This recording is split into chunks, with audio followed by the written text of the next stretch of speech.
Hello मित्र आणि मैत्रिणींनो, लज्जत जेवणाची मध्ये तुमचे स्वागत आहे. आज आपण बघणार आहोत ब्राझीलची खास मिठाई ज्याचं नाव आहे ब्रिगेडेरियोस. तर चला पाहूया त्यामध्ये लागणारे साहित्य कोणकोणते आहेत ते. त्यामध्ये लागणारे साहित्य 6 चमचे मिल्क पावडर, 2 चमचे बटर, 1 टिन मिल्कमेडचं आणि न्यूटेला. सर्वात आधी एका खोलगट भांड्यात मिल्कमेडचं टिन, मोस्टली तर मी नेस्ले यूज करते, तुम्ही कोणतंही अमूल पण वापरू शकता. पूर्ण टिन तुम्ही खाली करा. जवळपास 390 ग्रॅमचं एक टिन येतो.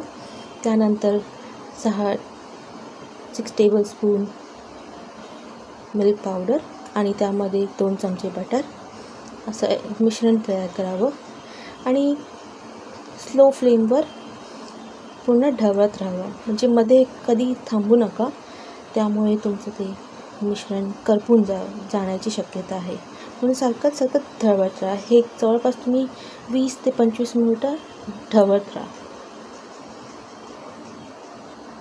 तर ह्याप्रमाणे असं ते भांड्याला चिकटलं नाही पाहिजे खाली, कारण की मग ते करपून जाणार आणि पूर्ण तुमचं मिश्रण तसंच वेस्ट राहणार.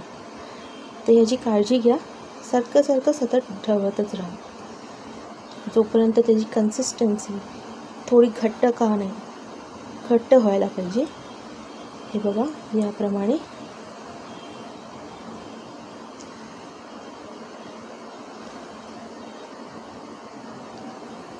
व्यवस्थित मिश्रण ढवळून बघा. त्याच्यात गुठल्या झाल्या असतील तर ते थोडे मॅश करून घ्या. मी गॅस आता बंद केलेला आहे, पण ते गुठल्या जे आहेत ते आता मी मॅश करते चमच्याने. आता हे माझं मिश्रण तयार झालेलं आहे. हे मिश्रण मी थोडा वेळ थंड करत ठेवणार आहे.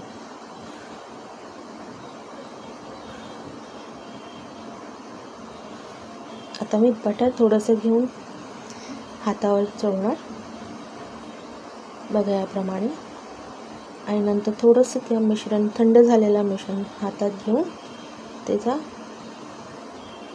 गोळा बनवणार आहे. त्यानंतर त्या गोळ्याला चपटा करणार याप्रमाणे आणि मध्ये थोडंसं प्रेशर टाकून खोलगट असा भाग करणार. याच्याने त्याच्यामध्ये न्यूटेला भरता येतं. आधी मी न्यूटेला थोडंसं याप्रमाणे घ्यायचं.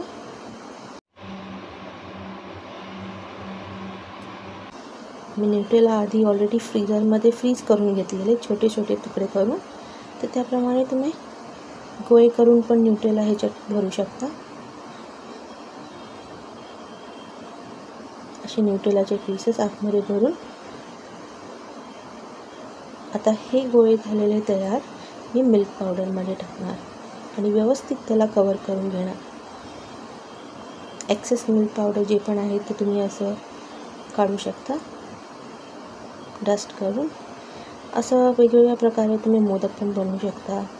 स्वतःची क्रिएटिव्हिटी इकडे वापरून अशा प्रकारे मी वेगवेगळे शेपचे, साईजचे ब्रिगेडेरियोस तयार केलेले आहेत.